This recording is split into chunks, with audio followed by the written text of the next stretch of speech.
On a quiet December night in Denver, Anna Miller, a 43-year-old financial coordinator, sat at her kitchen table with her hands wrapped around a warm mug of tea. She stared at the blinking lights of the Christmas tree across the room, but the soft glow brought her no comfort. As her husband Mark walked by, he gently touched her shoulder and asked, "Another nightmare?" Anna didn't answer at first. She simply nodded.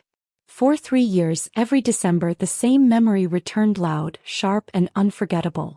Her daughter Lily, now 19 and studying at the University of Colorado, had long healed physically and emotionally from what happened on that terrible Christmas night in 2022. But Anna hadn't.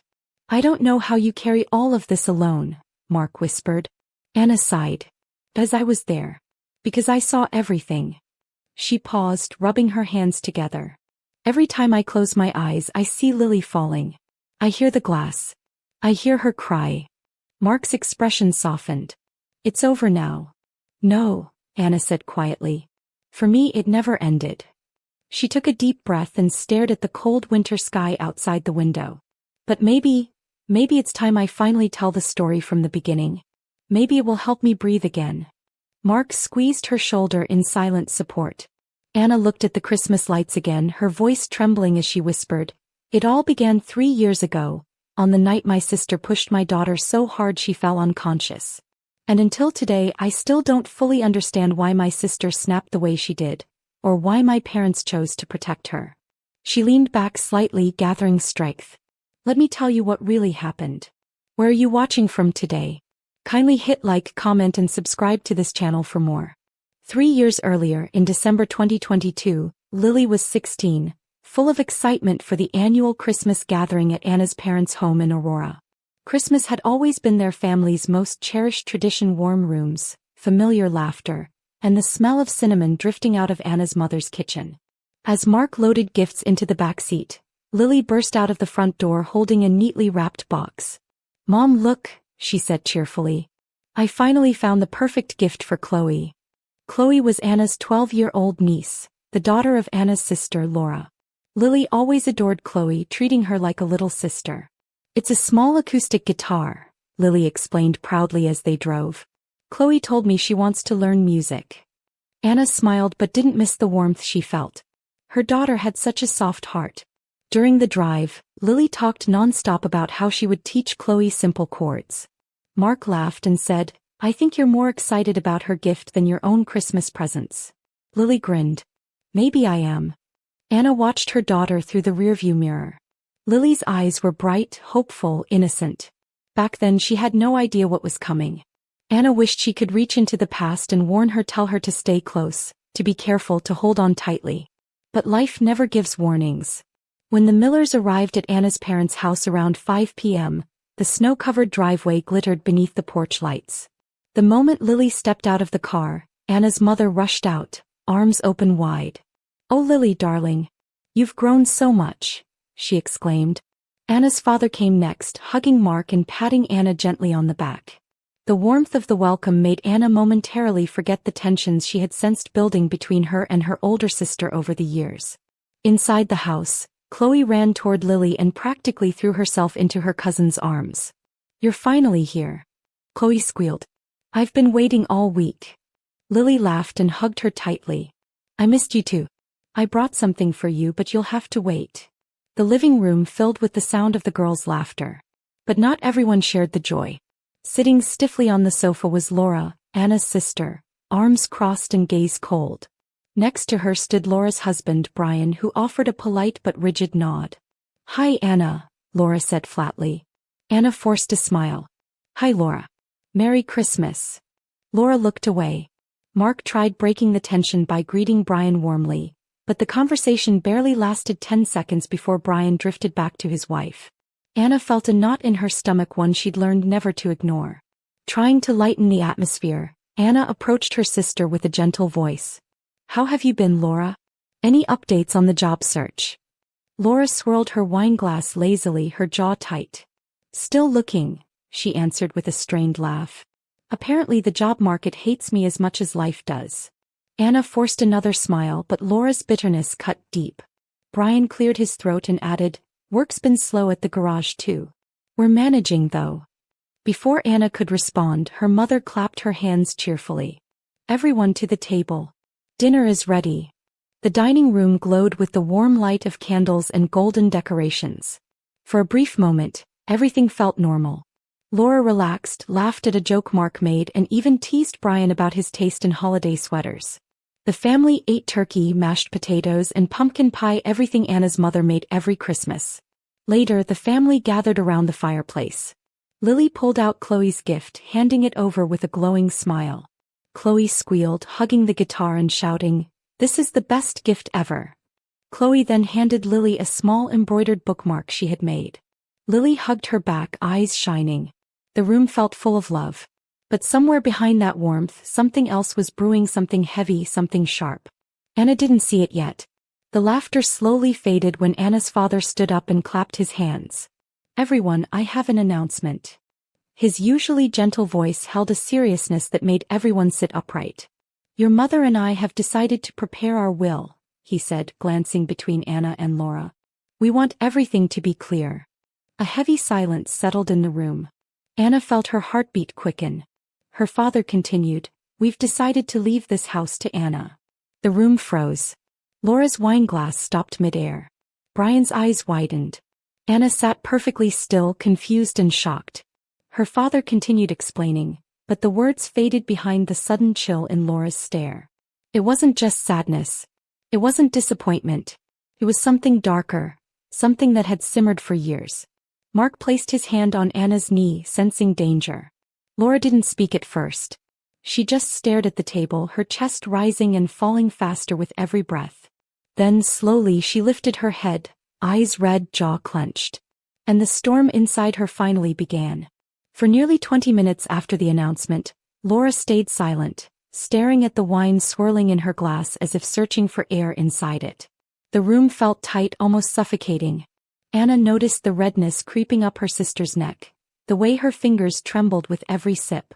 Brian noticed too. He leaned toward her, whispering, "Laura, maybe slow down." He didn't. Instead, she filled her glass again. Then again. Finally, Laura let out a bitter laugh that made everyone jump. She lifted her head and looked directly at her parents. "Of course," she said, her voice shaking. "Of course you picked Anna. You've always picked Anna." Anna's mother blinked rapidly. "Laura, that's not true." "Oh, please don't," Laura snapped. "Don't pretend there's no favoritism. I could write a book about it." Anna's father frowned. "You're drunk. This isn't the time." Laura slammed her glass on the table, wine spilling over her fingers. "No. This is exactly the time. You make a will without telling me and hand the house over to Anna like she's your golden child." Anna swallowed hard. "Laura, it's not like that." Laura turned to her sister, rage flashing in her eyes. "Then explain it to me. Why her? Why always her?" No one answered. The silence was a blade. In the corner of the room, Lily and Chloe squeezed each other's hands. Lily whispered, "It's okay. They're just arguing. Stay close to me." But Anna could tell this wasn't just arguing. Something inside Laura had cracked, and whatever had been held together for years was starting to come apart fast. Laura pushed herself up from the chair, wobbling slightly as she stood. "You want to talk about fairness?" she spat. "Fine. Let's talk about it. Let's talk about how Anna always gets everything handed to her while I struggle to survive." Their father stood voice firm. "Sit down, Laura. You're making a scene." "A scene?" Laura laughed bitterly. "This family has been a scene since I was born." Anna felt her stomach twist. "Laura, please. Not in front of the kids." Laura turned sharply toward her niece. "Oh, don't worry, Anna. Your daughter already knows she's part of the perfect side of the family." Lily flinched but stayed quiet. Brian tried to pull Laura's arm. "Honey, stop. You're not thinking clearly." Laura jerked her arm away with surprising force. "Let go of me. You don't know what it's like. You don't know how it feels to be the daughter who never measures up." Their mother stepped closer, voice trembling. "Laura, sweetheart, you're misunderstanding." "I'm not misunderstanding anything," Laura shouted. "I'm finally telling the truth." Anna watched her sister's chest heave, eyes glossy with wine and years of resentment. The pain behind the anger was real. Anna could see that. But the violence behind it was growing. The tension was so thick that even the fireplace crackles felt loud. Brian whispered to his wife again. Laura, you're scaring the kids. Laura turned to him slowly. Good, she said coldly. Maybe everyone needs to be scared for once. At that moment, Anna knew something terrible was coming. She just didn't know how fast. Anna gently stepped toward her sister, raising her hand in a calming gesture. Laura, please. Let's sit down and talk. You're hurting.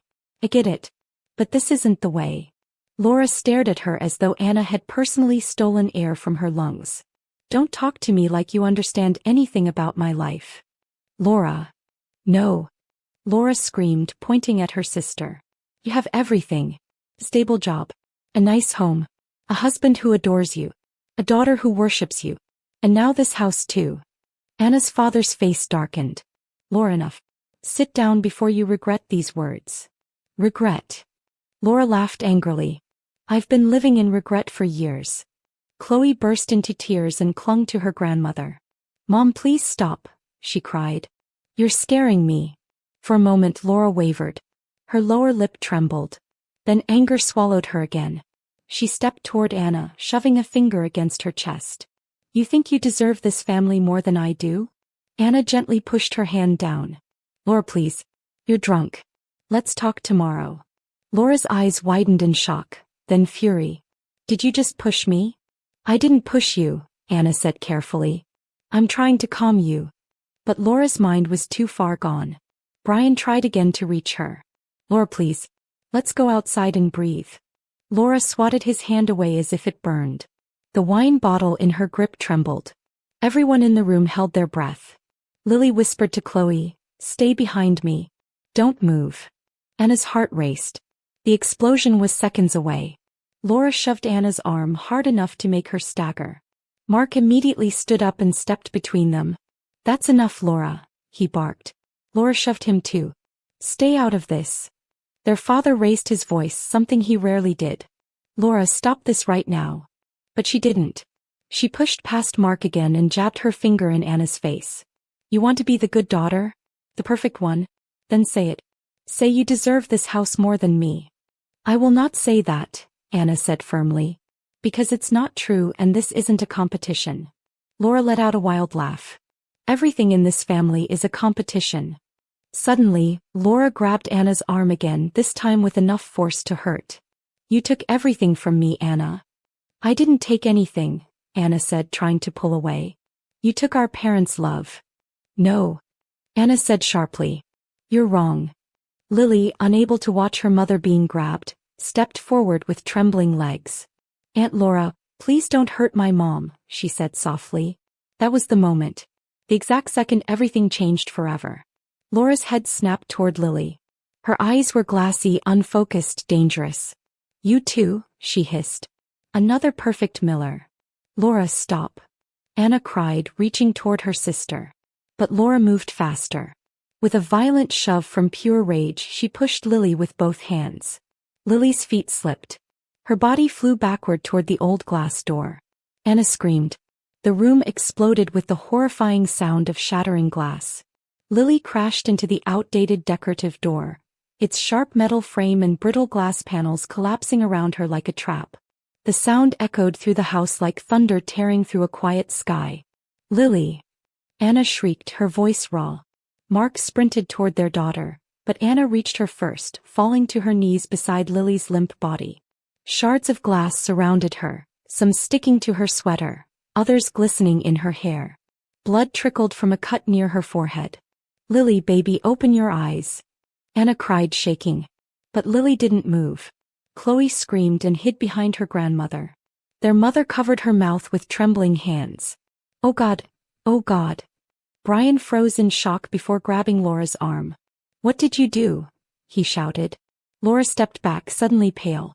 The wine haze vanished from her eyes, replaced by horror. Anna, I didn't mean. Mark yelled, call 911. Now. Anna pressed her shaking fingers gently against Lily's cheek. Lily, please hear me, stay with me. Blood dripped slowly between the cracks of the broken door. The family scrambled. Mark dialing 911 with trembling hands, Anna crying uncontrollably, the grandparents kneeling nearby, helpless. Laura collapsed to the floor, whispering, No, I didn't mean to. But Anna didn't look at her.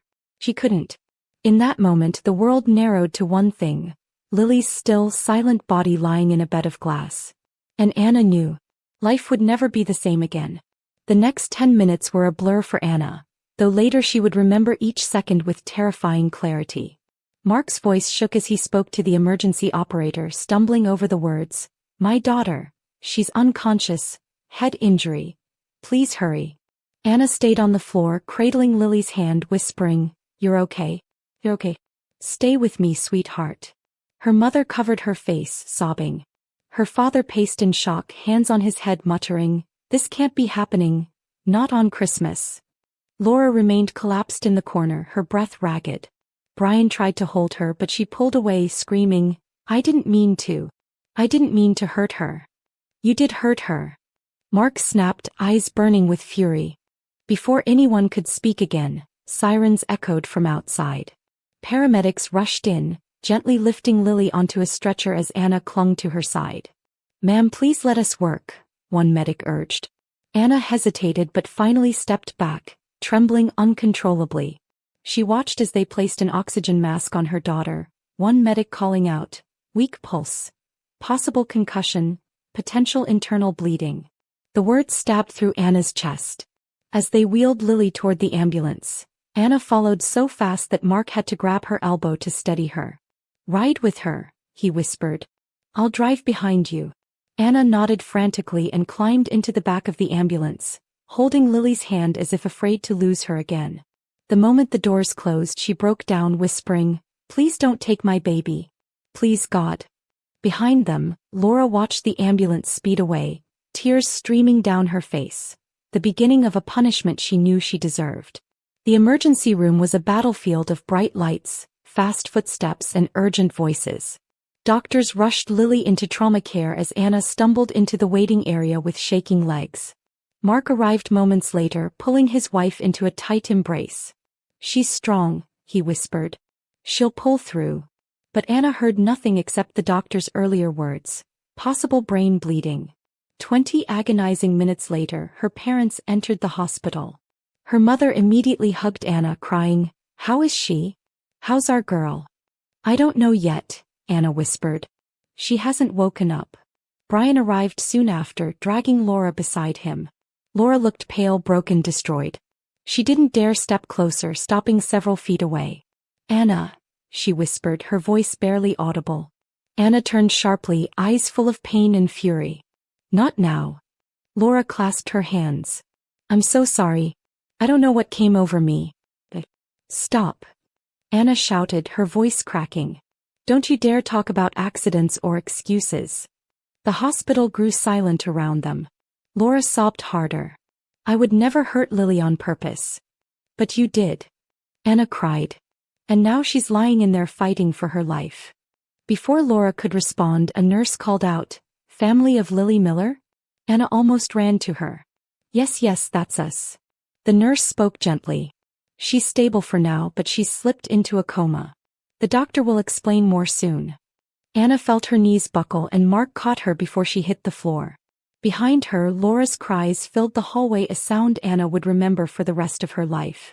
When Laura and Brian approached the hospital room door later that evening, Anna stepped in front of them like a shield. Her eyes were swollen from crying, but her voice carried iron. "You're not coming in here," she said coldly. Laura clasped her hands, shaking. "Anna, please. I need to see her. I need to apologize." "No." "But No?" Anna's voice rose sharply. "You pushed my daughter into a door. She has a brain injury. You don't get to walk in here and cry over her like you didn't put her in that bed." Laura dropped to her knees right there in the hallway, grabbing Anna's legs and sobbing uncontrollably. "Please. I'm begging you. I'm so sorry. I would do anything to undo this." Anna stepped back as if burned. "Don't touch me." Brian pulled his wife up gently. "Laura, let's go home." But Laura wasn't done. She pressed her forehead against the hospital wall and cried loudly, screaming, "What have I done?" Her parents approached quietly. Anna's father placed a firm hand on Laura's shoulder. "Enough," he said. "This ends now." Then he pulled out his phone. "Dad?" Anna asked. He didn't answer. He simply dialed 911 right there in the hallway. Laura froze. 911, what's your emergency? I'd like to report an assault, he said clearly. My daughter pushed my granddaughter, resulting in a traumatic head injury and coma. Laura collapsed again, screaming, Dad, please. No, please. But her father turned away, tears sliding down his cheeks. You have to answer for what you did. Anna closed her eyes. The sound of Laura's sobbing echoed in her chest. But she couldn't bring herself to feel pity. Not yet. Police officers arrived within minutes. They listened carefully as every family member gave their account. Anna described the argument, the shove, the impact. Mark described the broken glass, the unconscious girl. Anna's parents described the years of tension and how Laura had lost control. Laura, trembling, didn't lie. He told them everything. No excuses. No deflection. Just raw confession. I pushed her, she whispered.